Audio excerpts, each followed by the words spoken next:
everyone, my name is Harshraz. I am from Section A EC department. Today I am going to give a presentation on developing an IoT application. So let's start with introduction. Well, I have already introduced you all with myself. Now I am looking forward to talking with you today about my training experience and my project work. So I have completed my training of developing an IoT application at Cisco Thinkivator. The name Thinkivator is a combination of Internet of Things and incubator. Incubator was started as an internal incubator of IoT ideas coming from Cisco's engineer community, where students can learn about digital technologies in a hands-on environment, turn their ideas into working prototypes. It was a 4-week training program, and after the completion of training and project, they take a test to give certificates. Now, so in the presentation, I will focus on my project work only, where I will discuss about IoT applications using NodeMCU ESP8266. So over the past few years, the ESP8266 has been a growing star among IoT or Wi-Fi related projects. It's an extremely cost-effective Wi-Fi module that with a little extra effort can be programmed to build an awesome web server projects.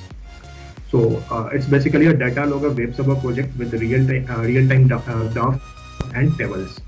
So the objective of my presentation is that we will see how ESP8266 will host a web page with real-time charts that have new readings added every 30 seconds.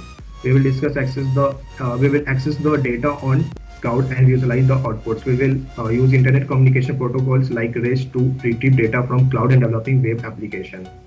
We will use Ajax, JSON, HTML and JavaScript. So this is my internship assessment certificate. Yeah. So, so project description. For this project, components required are NodeMCU board, micro USB cable, a cloud platform, Wi-Fi router connected to internet. To understand the cloud and visualize the data, I will use NodeMCU and transmit data to cloud using a readily available IoT analytics platform service, that is ThinkSpeak, a service that helps transmit data to cloud without having to set up servers or develop a web application. Basically, ThinkSpeak is a similar like MATLAB. ThinkSpeak is an open source IoT framework and API to store and retrieve data from things using HTTP protocol over the internet or via local area network. So some steps that I have performed in my projects are: first, I have created a channel to transmit data. So this is the ThinkSpeak web server where I have created a channel. This is my channel ID. Now the second step was installing Arduino ID and configuring for NodeMCU board functionality. So I have chosen a NodeMCU ESP8266 module. Then the third part is coding on Arduino ID. So this is the coding part. I will further discuss in next slide. So this is my circuit diagram. Okay. So, this is the coding part. So basically here I have my channel number that I have already discussed about how to create a channel and channel ID, and this is my API key. So through this API key, I will fetch the data from this code and show it on my web server. So this is the total code, and this is the graph data analysis where we have two graphs.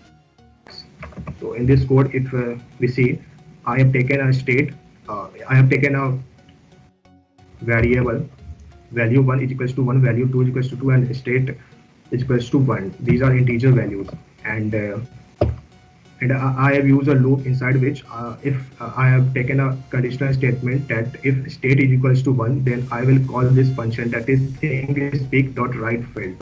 This is a library. ThinkSpeak.WriteField is a library in a Arduino IDE. So by using this function, I will fetch my data on ThinkSpeak web server. So I have taken two cases, one for odd numbers and other for even numbers.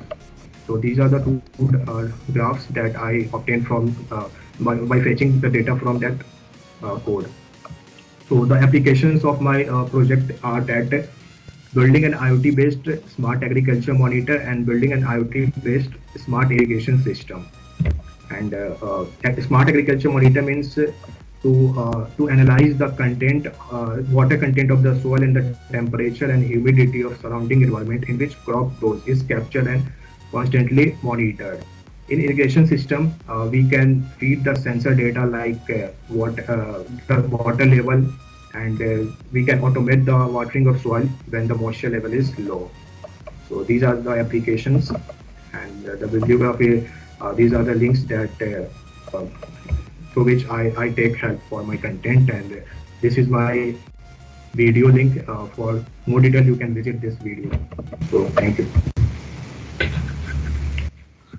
That's okay, Hers.